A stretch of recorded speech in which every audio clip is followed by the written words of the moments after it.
ಹರೇ ರಾಮ. ಈಶ್ವರೋ ಗುರುರಾತ್ಮೇತಿ ಮೂರ್ತಿ ಭೇದ ವಿಭಾಗಿನೇ ವ್ಯೋಮವದ್ ವ್ಯಾಪ್ತ ದೇಹಾಯ ದಕ್ಷಿಣಾಮೂರ್ತಯೇ ನಮಃ. ಇಂದಿನ ಪ್ರವಚನದ ಸೂತ್ರ ಗೊತ್ತಿಲ್ಲದಿರುವುದು ಗೊತ್ತಾಗುವುದು ಹೇಗೆ?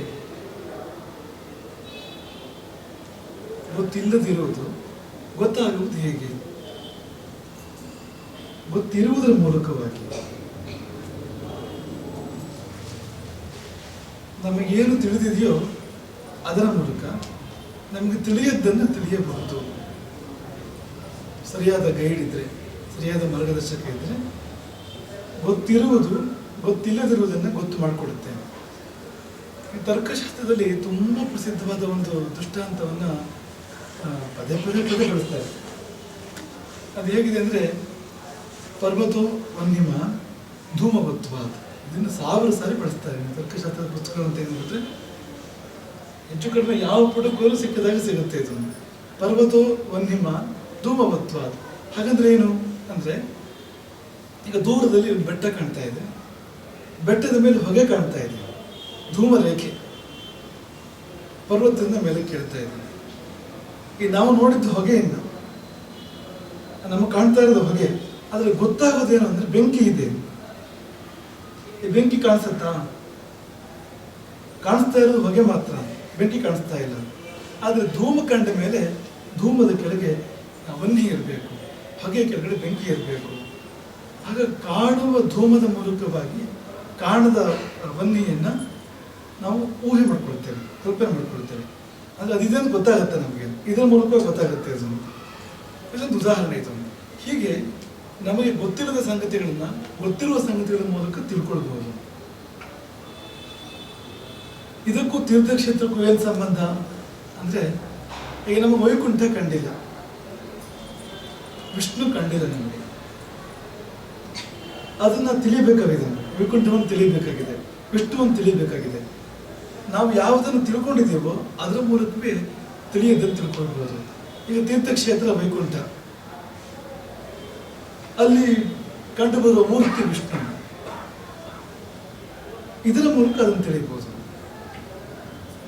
ತೀರ್ಥಕ್ಷೇತ್ರಗಳು ಹೀಗೆ ಬಂದವು, ಹೀಗೆ ತೀರ್ಥಕ್ಷೇತ್ರಗಳ ಸೃಷ್ಟಿಯಾಯಿತು, ಭಗವಂತನಲ್ಲೇ ಸೃಷ್ಟಿಯಾಯಿತು. ತನ್ನನ್ನು ತಿಳಿಯಬಹುದಾದ ಅದನ್ನು ತಿಳ್ಕೊಂಡ್ರೆ ಸಾಕು, ಅದರ ಮೂಲಕ ತನ್ನನ್ನು ತಿಳಿಯಬಹುದು. ಅಂತಹ ಕೆಲವು ಸ್ಥಾನಗಳನ್ನು ಭಗವಂತ ಸೃಷ್ಟಿ ಮಾಡಿದ, ಅದನ್ನು ಮಹರ್ಷಿಗಳು ಗುರುತಿಸಿದರು. ಕೆಲವು ಸಾರಿ ಮಹರ್ಷಿಗಳೇ ಸೃಷ್ಟಿ ಮಾಡಿದರು. ಹೇಗೆ ಅಂದರೆ, ತಮ್ಮ ಶಕ್ತಿಯನ್ನು ತುಂಬಿದ್ರು ಅವರು. ಸಾಮಾನ್ಯ ಮಣ್ಣಲ್ಲಿ, ಸಾಮಾನ್ಯ ನೀರಿನಲ್ಲಿ, ಸಾಮಾನ್ಯವಾದ ಊರಿನಲ್ಲಿ ತಮ್ಮ ತಪೋವರನ್ನು ಅವರು ತುಂಬಿದರು. ಅದರಿಂದಾಗಿ ಕ್ಷೇತ್ರಗಳಾದವು.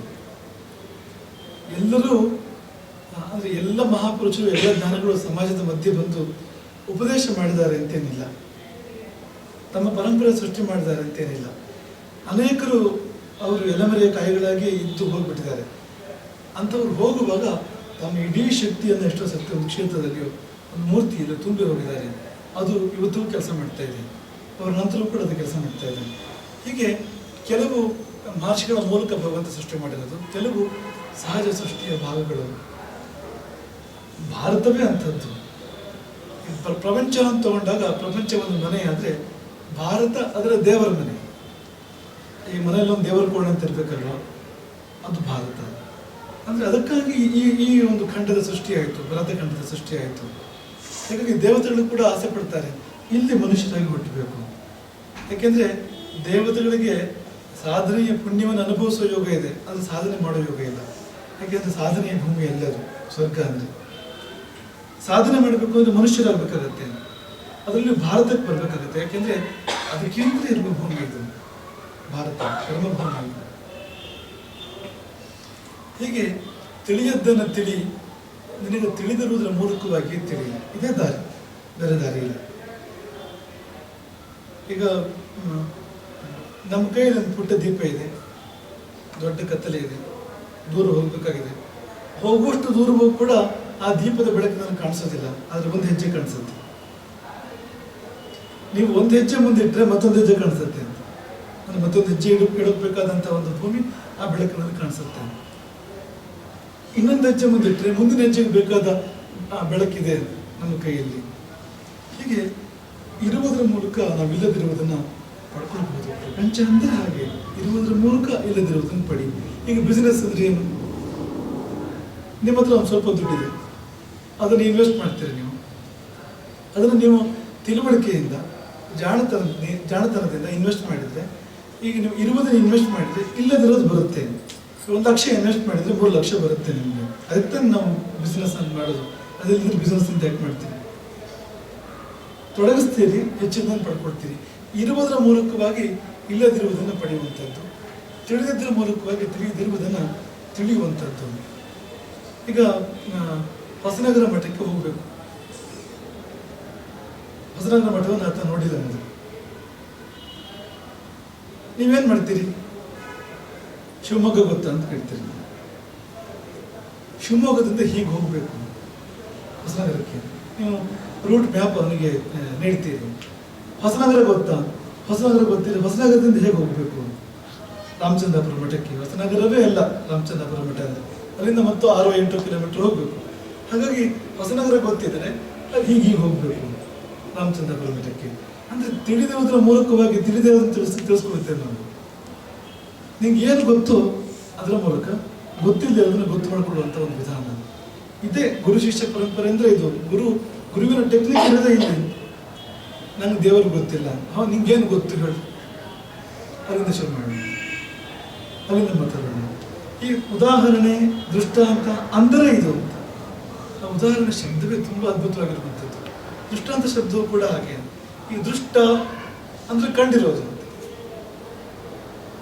ಅಂತ ಅಂದರೆ ನಿಶ್ಚಯ. ನಿಶ್ಚಯವನ್ನು ಕಂಡಿದ್ದುಂಟು ಕೆಲವು ಕಡೆಗೆ ಅಂತ.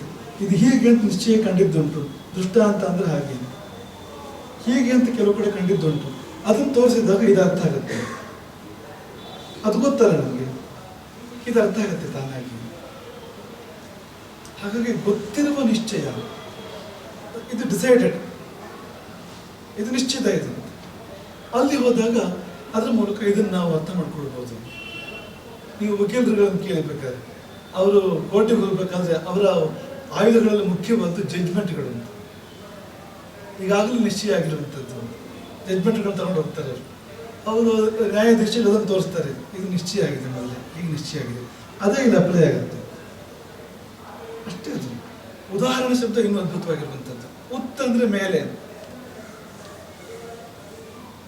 ಆಹರಣ ಅಂದರೆ ತರೋದು, ಉದಾಹರಣೆ ಅಂದರೆ ಮೇಲೆ ತರೋದು. ಆ ಮನಸ್ಸು ಕೆಳಗಿದೆ, ಅದಕ್ಕೆ ನಾವು ಹೇಳ್ತಾ ಇರೋ ವಿಷಯ ಅರ್ಥ ಆಗ್ತಾ ಇಲ್ಲ. ಆನರಿಗಿಂತ ಕೆಳಗಿದೆ ಮನಸ್ಸು. ಅದರ ಮೇಲೆ ತರಬೇಕಾದ್ರೆ ಮೆಟ್ಟಿಲು ಯಾವುದು ಅಂದರೆ ಈಗಾಗಲೇ ಗೊತ್ತಿರುವಂಥ ಯಾವುದೋ ಒಂದು ಸನ್ನಿವೇಶ, ಅದನ್ನು ತೋರಿಸಿ ಹಾಗೆ ಇದು ಅಲ್ಲೇನು ಅರ್ಥ ಮಾಡ್ಕೊಂಡು ಅದನ್ನು ತಂದು ಇಲ್ಲಿ ಜೋಡಿಸು, ಇಲ್ಲಿಗೆ ಅಪ್ಲೈ ಮಾಡು. ತೀರ್ಥಕ್ಷೇತ್ರಗಳು ಇದೇ ಆಧಾರದ ಮೇಲೆ ಇವೆ. ಈಗ ಸಮುದ್ರ ನೋಡಿಲ್ಲ, ಈ ಸಮುದ್ರ ಅರ್ಥ ಮಾಡ್ಕೋಬೇಕು. ಹೇಗೆ ಹೇಗೆ ಅಂದರೆ ಸಮುದ್ರದ ಚಿತ್ರ ತೋರಿಸುವಂಥದ್ದು.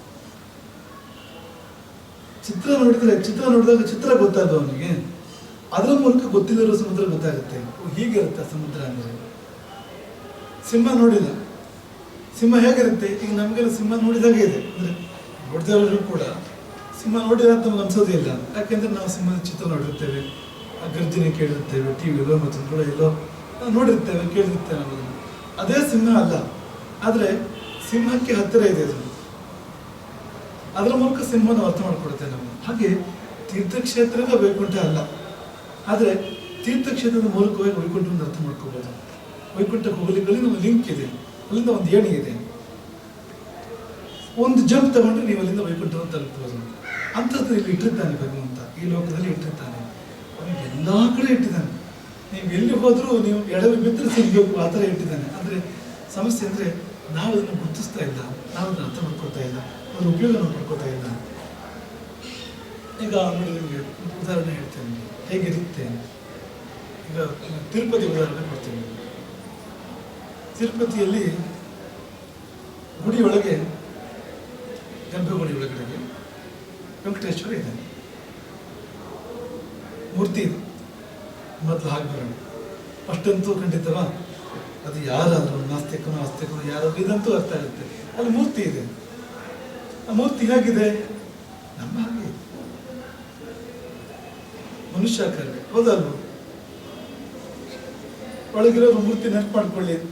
ಕೈ ಇದೆ, ಕಾಲಿದೆ, ಕಣ್ಣಿದೆ, ಎದೆ ಇದೆ, ಹೊಟ್ಟೆ ಇದೆ, ಬೆನ್ನಿದೆ. ನಮ್ಮ ಹಾಗೆ ಇದೆ. ಇಲ್ಲ ಅಂದ್ರೆ ನಮ್ಗೊಂದು ಲಿಂಕ್ ಆಗ್ತಾನೆ ಇರಲಿಲ್ಲ. ಹಾಗಾಗಿ ನಮ್ಮ ಹಾಗೆ ಇದೆ. ಅಲ್ಲಿಗೆ ನಾವು ಹತ್ರ ಅದು ಅದಕ್ಕೆ ನಮ್ಮ ಥರನೇ ಇದೆಯಾ? ನಮ್ಗೆ ಹತ್ರ ಇದೆಯಾ ಅದು? ಈಗ ನೋಡಿ, ನಮ್ಮಷ್ಟೇ ಇದೆಯಾ ಅಥವಾ ಇನ್ನೇನಾದ್ರೂ ಬೇರೆ ಥರ ಇದೆಯಾ? ಬೇರೆ ಥರ ಇದೆ ಸ್ವಲ್ಪ, ಅಂದರೆ ಇನ್ನೂ ಹೆಚ್ಚಿಗೆ ಇದೆ. ನಮ್ಮ ಹಾಗೆ ಇದೆ, ಇನ್ನೂ ಹೆಚ್ಚಿಗೆ ಇದೆ. ಈ ರಾಮ ಅಂದ್ರೆ ಏನು ಅಂದರೆ ನಮ್ಮ ಹಾಗೆ ಇದ್ದವನು, ಸ್ವಲ್ಪ ಹೆಚ್ಚಿಗೆ ಇದ್ದ. ರಾಮ ಮನುಷ್ಯ ಹೌದು, ಯಾವುದೇ ಕಾರಣಕ್ಕೂ ರಾಮ ಮನುಷ್ಯ ಅಲ್ಲ ಅಂತ ಹೇಳ್ಬೇಡಿ. ಮನುಷ್ಯ ಹೌದು, ಆದರೆ ಮನುಷ್ಯ ಮಾತ್ರನಲ್ಲ, ಇನ್ನೂ ಜಾಸ್ತಿ ಇದೆ ಅಲ್ಲಿ. ಹಾಗೆ ಆ ವೆಂಕಟೇಶ್ವರನ ವಿಗ್ರಹ ನಮ್ಮ ಹಾಗೆ ಇದ್ರು ಇನ್ನೂ ಜಾಸ್ತಿ ಇದೆ. ಈಗ 10 ತಾಲ ಪ್ರಮಾಣ ಇದೆ ಆ ವಿಗ್ರಹ. ಈ ತಾಲ ಪ್ರಮಾಣ ಅಂತ ಹೇಳ್ತಾರೆ. ತಾಲ ಪ್ರಮಾಣ ಒಂದು ಪ್ರಪೋರ್ಷನ್, ಅಂದ್ರೆ ಇಷ್ಟಿದ್ರೆ ಇಷ್ಟಿರ್ಬೇಕು ಅನ್ನೋ ಲೆಕ್ಕಾಚಾರ ಇದೆಯಲ್ಲ, ಅದು ಅದೊಂದು ಮೀಟರ್. ಅದು ನಮ್ಮ ಮೀಟರ್ಗೂ ಅವರ ಮೀಟರ್ಗೂ ವ್ಯತ್ಯಾಸ ಇದೆ. ನಮ್ಮ ಮೀಟರ್ ಅಲ್ಲ. ಒಂದು ವೇಳೆ ಭಗವಂತ ಅವತಾರ ತಾಳಿ ಬಂದಾಗಲೂ ಕೂಡ ಎಷ್ಟೋ ಬಾರಿ ಹಾಗಿರ್ತಾನೆ, ನಮ್ಮ ಮೀಟರ್ ವ್ಯತ್ಯಾಸ ಇರುತ್ತೆ. ರಾಜಾನುಭಾವ ಅಂತ ಹೇಳಿದ್ರಲ್ವಾ, ರಾಜಾನುಭಾವ ಅಂತ ಅನ್ಬೇಕಾದ್ರೆ ನಮ್ಮ ಹಾಗೆ 2 ಕೈ ಇದ್ರು, 5 ಬೆರಳಿದ್ರು, ಭುಜ, ಮಣಿಕಟ್ಟು, ಮತ್ತೊಂದು ಮುಂಗೈ ಎಲ್ಲ ಅದೇ ಥರ ಇದ್ರು. ಅದು ಬಂದು ತಗಲುವುದು ಮಂಡಿಗೆ, ಮೊಣಕಾಲಿಗೆ ಬಂದು ತಗಲುತ್ತೆ. ಅದು ವ್ಯತ್ಯಾಸ. ಅದು ನಮ್ಮ ಹಾಗೆ ಇದೆ, ಇನ್ನೂ ಹೆಚ್ಚಿಗೆ ಇದೆ. ನಮ್ಮ ಹಾಗೆ ಇದೆ ಅಂತ ಅನ್ನೋದು ನಮ್ಗೆ ಗೊತ್ತಿದೆ, ಇದು ಅಂತ ಆ ಅಂಶ. ಅದು ಇನ್ನು ಹೆಚ್ಚಿಗೆ ಇದೆ ಅನ್ನೋದು ಕರ್ಕೊಂಡು ಹೋಗ್ತಿರೋದು ಅಂತ, ಅಲ್ಲಿಂದ ಮುಂದಕ್ಕೆ ನಮ್ಮನ್ನು ಕರ್ಕೊಂಡು ಹೋಗ್ತಿರೋಂಥದ್ದು. ಗೊತ್ತಿರೋದ್ರ ಮೂಲಕ ಗೊತ್ತಿಲ್ಲದಿರೋದು ಗೊತ್ತಾಗುವಂಥದ್ದು. ಅದು ತಾಳ ಪ್ರಮಾಣ ವ್ಯತ್ಯಾಸ ಇದೆ, ತಾಳ ಪ್ರಮಾಣ ಅಧಿಕವಾಗಿದೆ, ಮಹಾಪುರುಷ ಪ್ರಮಾಣದಲ್ಲಿದೆ ಅದು. ಹಾಗೆ ನಮ್ಗೆ 2 ಕೈ ಇದೆ, ಅಲ್ಲಿ 4 ಕೈ ಇದೆ.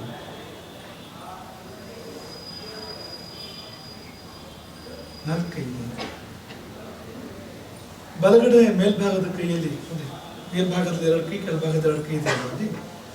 ಬಲಭಾಗದ ಊರ್ಧ್ವ ಹಸ್ತದಲ್ಲಿ ಚಕ್ರ ಇದೆ, ಎಡಭಾಗದ ಊರ್ಧ್ವ ಹಸ್ತದಲ್ಲಿ ಶಂಖ ಇದೆ. ಶಂಖ ಚಕ್ರಗಳಿದ್ದಾವೆ. ಗಮನಿಸಿ. ಈ ಶಂಖ ಅಂದ್ರೆ ಏನು ಅಂದ್ರೆ ಬುದ್ಧಿ ತತ್ವ, ಚಕ್ರ ಮನಸ್ತತ್ವ. ಬುದ್ಧಿ ಮನಸ್ಸುಗಳು ಶಂಖ ಚಕ್ರದ ರೂಪದಲ್ಲಿರೋದು ಬುದ್ಧಿ ಮನಸ್ಸುಗಳು, ಬುದ್ಧಿ ತತ್ವ ಮತ್ತು ಮನಸ್ತತ್ವಗಳು. ಅದೆರಡು ಊರ್ಧ್ವಮುಖವಾಗಿದೆ. ಅದು ವ್ಯತ್ಯಾಸ. ನಮ್ಮ ಬುದ್ಧಿ, ನಮ್ಮ ಮನಸ್ಸು ಅಧೋಮುಖವಾಗಿದೆ, ಅದು ಸಂಸಾರದ ಕಡೆಗೆ ಇದೆ. ನಮ್ಗೆ ಇದೆಲ್ಲ ಅರ್ಥ ಆಗ್ತಾ ಇದೆ, ಆದರೆ ಅದು ಅರ್ಥ ಆಗ್ತಾ ಇಲ್ಲ. ಅಲ್ಲಿ ಅದೆರಡು ಮೇಲ್ಮುಖವಾಗಿದೆ. ಆ ಮೂರ್ತಿ ಏನ್ ಮಾಡ್ತಾ ಇದೆ ಅಂದ್ರೆ, ನಾವು ನಮ್ಮನ್ನು ಕೊಟ್ಟುಕೊಂಡ್ರೆ ನಮ್ಮ ಬುದ್ಧಿಯನ್ನು, ನಮ್ಮ ಮನಸ್ಸನ್ನು ಮೇಲ್ಮುಖ ಮಾಡುತ್ತೆ, ಅದು ಊರ್ಧ್ವಮುಖ ಮಾಡುತ್ತೆ. ಅದು ಮಹಾಪುರುಷನಲ್ಲಿ ಹಾಗಿರುತ್ತೆ. ಅದು ಎಲ್ಲರಿಗೂ ಬುದ್ಧಿ ಇದೆ, ಎಲ್ಲರಿಗೂ ಮನಸ್ಸಿದೆ.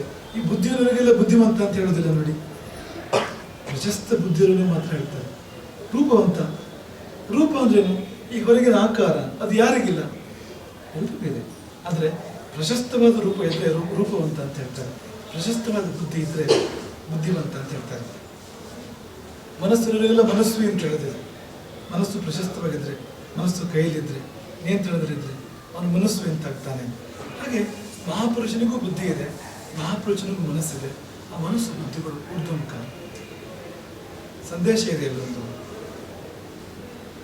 ನಮಗೆ ಬುದ್ಧಿ ಮನಸ್ಸುಗಳನ್ನ ಮೇಲ್ಮುಖ ಮಾಡಿಕೊಂಡು ಇನ್ನೊಂದು ಸಂದೇಶ ಇದೆ.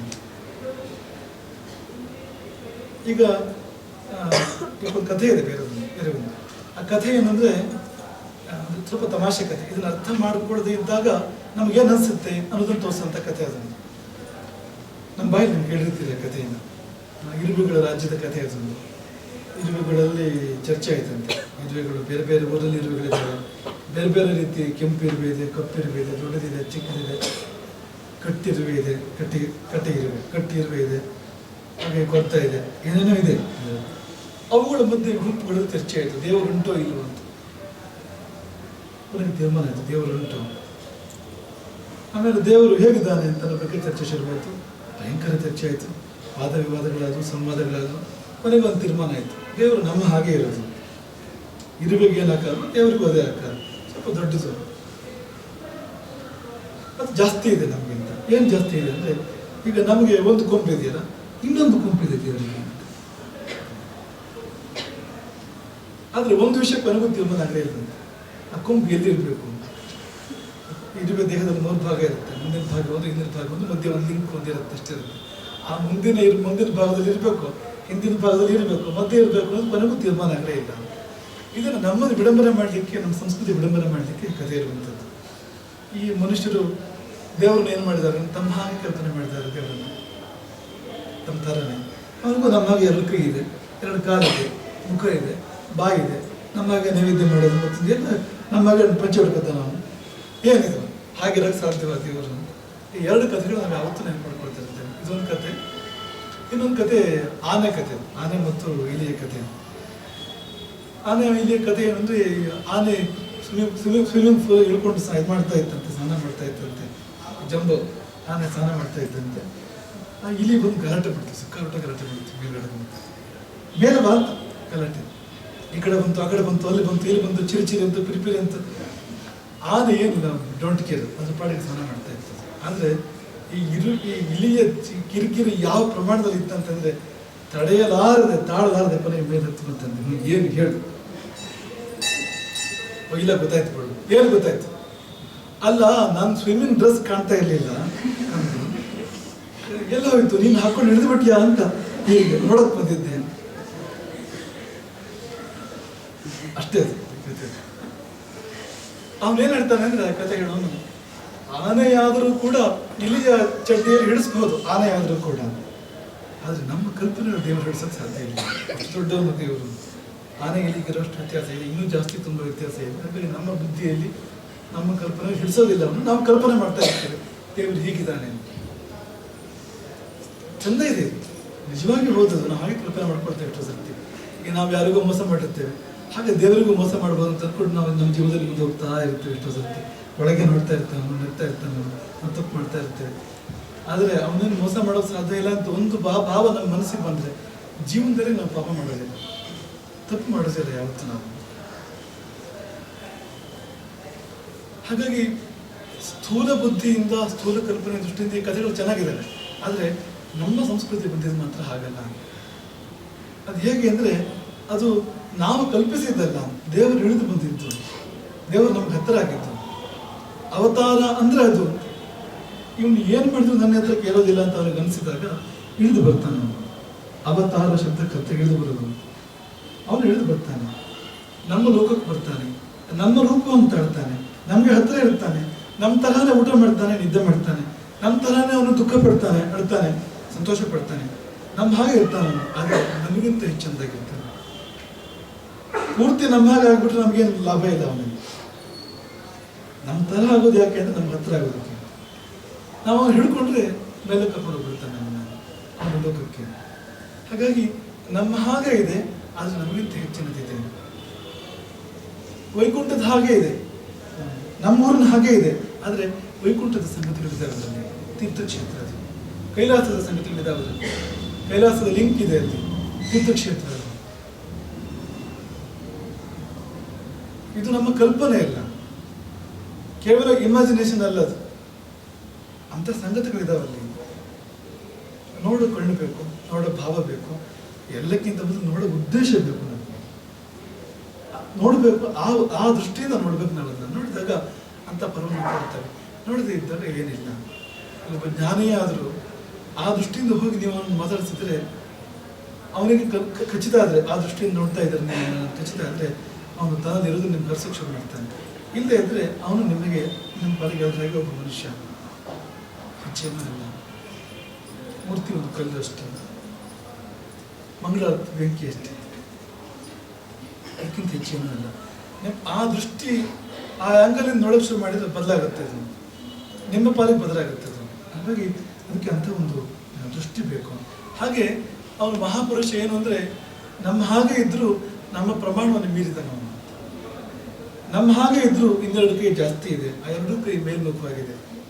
ಅಲ್ಲಿರುವ ಶಂಖಚಕ್ರಗಳು ಬುದ್ಧಿ ಮನಸ್ಸುಗಳು ಮೇಲ್ಮುಖವಾಗಿರೋದನ್ನು ತೋರಿಸ್ತಾ ಇದ್ದಾರೆ.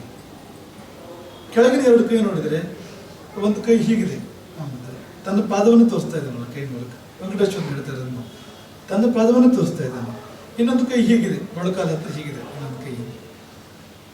ಅದಕ್ಕೆ ಏನರ್ಥ ಅಂದರೆ, ನಿನ್ನ ಮನಸ್ಸು ಬುದ್ಧಿ ಮೇಲ್ಮುಖ ಆದರೆ ಪ್ರಪಂಚ ಪಾದಕ್ಕೆ ಬಂದು ನಿಲ್ಲುತ್ತೆ, ಒಂದು ಪಾದಕ್ಕೆ ಬಂದು ನಿಲ್ಲುತ್ತೆ. ಪಾದೋಸಿ ವಿಶ್ವಭೂತಾನಿ, ಸಮಸ್ತ ಭೂತ ಪ್ರಪಂಚ ಇದೆಯಲ್ಲ ಅದರಲ್ಲಿ ನನ್ನ ಪಾದದ ಮಟ್ಟ ಅಷ್ಟಾದ್ರೆ ಇರ್ತೀನಿ ನೀನು. ನನಗೆ ಸಂಸಾರ ಸಮುದ್ರ ಇಷ್ಟ ಆಗುತ್ತೆ. ಎಷ್ಟಾಗುತ್ತೆ ಅಂದರೆ ಮೊಣಕಾಲು ಎಷ್ಟಾಗುತ್ತೆ, ಮೊಣಕಾಲು ಮಟ್ಟಕ್ಕೆ ಬಂದ್ಬಿಡುತ್ತೆ ಸಂಸಾರ ಸಾಗರ. ನನಗೆ ಅಷ್ಟು ಚಿಕ್ಕದಾಗುತ್ತೆ ನನ್ನ ಪಾಲಿಗೆ. ಯಾವಾಗಂದ್ರೆ ನಿನ್ನ ಬುದ್ಧಿ ಮನಸ್ಸು ಮೇಲ್ಮುಖವಾದರೆ, ಅಥವಾ ಅವನ ಪಾದವನ್ನು ಆಶ್ರಯಿಸಿದರೆ, ವೆಂಕಟೇಶ್ವರನ ಅವನು ತೋರಿಸ್ತಾ ಇದ್ದಾನೆ ಬಲಗೈಯಿಂದ, ಆ ಪಾದವನ್ನು ಆಶ್ರಯಿಸಿದರೆ ಸಂಸಾರ ಸಾಗರ ನನಗೆ ಇಷ್ಟೇ, ಮೊಣಕಾಲು ಅಷ್ಟೇ. ಈ ಸಂದೇಶಗಳನ್ನ ಅರ್ಥ ಮಾಡ್ಕೊಳ್ಳೋ ಶಕ್ತಿ ನಮ್ಗೆ ಬೇಕು, ಅಂತ ಮನಸ್ಬೇಕು. ನಮ್ಮ ರಿಸೀವರ್ ಸರಿ ಇರಬೇಕು. ರಿಸೀವರ್ ಸರಿ ಇಲ್ಲ ಅಂದರೆ ಅವ್ನು ಮೆಸೇಜ್ ಕಳಿಸ್ತಾ ಇರ್ತೇನೆ, ನಮ್ಗೆ ತಲುಪೋದೇ ಇಲ್ಲ, ಬೋನ್ಸ್ ಆಗ್ತಾ ಇರುತ್ತೆ, ವಾಪಸ್ ಆಗ್ತಾ ಇರುತ್ತೆ. ಈಗಪ್ಪ ನಾನು ಇದಪ್ಪ ನಾನು ಅರ್ಥ ಮಾಡ್ಕೊ. ಒಂದ್ಸಾರಿ ನಿನ್ನ ಕೈ ನೋಡು, ಹಿಡ್ಕೊಂಡು ನಿನ್ನ ಕರ್ಕೊಂಡು ಹೋಗ್ಬಿಡ್ತಾನೆ. ನಾವು ಎಲ್ರಿಗೂ ಕೈ ಕೊಡುತ್ತೇವೆ, ದೇವರಿಗೆ ಮಾತ್ರ ಕೈ ಕೊಡೋದಿಲ್ಲ ಅಂತ. ಅವನಿಗೆ ಕೈ ಕೊಟ್ಟರೆ ಕರ್ಕೊಂಡು ಹೋಗ್ತಾನೆ, ಕೈ ಹಿಡ್ಕೊಂಡು ಕೊಡೋದೇ ಇಲ್ಲ. ನಮ್ಮದವರೆಗೂ ಕೈ ಕೊಡ್ತಾ ಇರ್ತೇನೆ. ತಿರುಪತಿಯಲ್ಲಿ ಆ ಕ್ಷೇತ್ರ ಇದೆಯಲ್ಲ, 7 ಬೆಟ್ಟಗಳ ಆ ಕಡೆಗಿದೆ. ಇಲ್ಲಿ 7 ಚಕ್ರಗಳಿದ್ದಾವೆ. ಮೂಲಾಧಾರ, ಸ್ವಾಧಿಷ್ಠಾನ, ಮಣಿಪುರ, ಅನಾಹತ, ವಿಶುದ್ಧಿ, ಆಜ್ಞಾ, ಸಹಸ್ರಾರ, 7 ಚಕ್ರಗಳಿದ್ದಾವೆ. ಅದ್ರ ಆ ಕಡೆಗಿದೆ ಪರತತ್ವ. 7 ಪ್ರಕೃತಿ ಚಕ್ರಗಳು ಆ ಕಡೆಗಿದೆ. ಅದಕ್ಕೆ ಆಗಿರೋದಲ್ಲಿ 7 ಬೆಟ್ಟಗಳು ಆ ಕಡೆ ಇರೋದು. 7 ಉನ್ನತ ಸ್ಥಾನಗಳನ್ನು ದಾಟಿ ಹೋದ್ರೆ ಅದು ಸಿಗುತ್ತೆ. ಅದನ್ನು ಶೇಷಾಚಲ ಅಂತ ಕರೀತಾರೆ. ಶೇಷಾಚಲ ಅಂದರೆ ಸಹಜವಾಗಿ ಹಾಗಿದೆ ಅದು. ಅಂದರೆ ಸುತ್ತುಕೊಂಡು ಮಲಗಿರುವ ಹಾವಿನ ಥರ ಇದೆ ಅದು. ವೈಕುಂಠದಲ್ಲಿ ಶೇಷ ಹೀಗೆ ಸುತ್ತಕೊಂಡು ಮಲಗಿರ್ತಾನೋ ಆ ತರಹ ಸುತ್ತಕೊಂಡು ಮಲಗಿರುವ ಹಾವಿನ ಥರ ಇದೆ ಅದು. ಪ್ರಾಣಾದಿ ವಾಯುಗಳು ಈ ಚಕ್ರಗಳನ್ನು ದಾಟಿ ಹೋಗುವ ಗತಿ ಇದೆಯಲ್ಲ, ಅದು ಹಾವಿನ ಗತಿಯನ್ನು ಅನುಸರಿಸುತ್ತೆ. ಸರ್ಪ ಹೋದಾಗ ಸರ್ಪದ ಗತಿಯಲ್ಲಿ ಹೋಗುತ್ತೆ ಹಾಗೆ ಮೇಲಕ್ಕೆ ಅಂತ. ಅಥವಾ ನಮ್ಮೊಳಗಿನ ಕುಂಡಲಿನಿ ಶಕ್ತಿ, ಮೂಲಾಧಾರದಲ್ಲಿ ಇರ್ತಕ್ಕಂಥ ಕುಂಡಲಿನಿ ಶಕ್ತಿ ಜಾಗೃತವಾದಾಗ, ಎಚ್ಚೆತ್ತಾಗ ಅದು ಸರ್ಪವೇ, ಸರ್ಪಾಕೃತಿ ಅದು. ಹಾಗಾಗಿ ಹೊರಗಡೆ ನಾಗೋಪಾಸನೆ, ನಾಗಸೇವೆ ತುಂಬ ಬಂದಿದೆ ನಮ್ಮಲ್ಲಿ.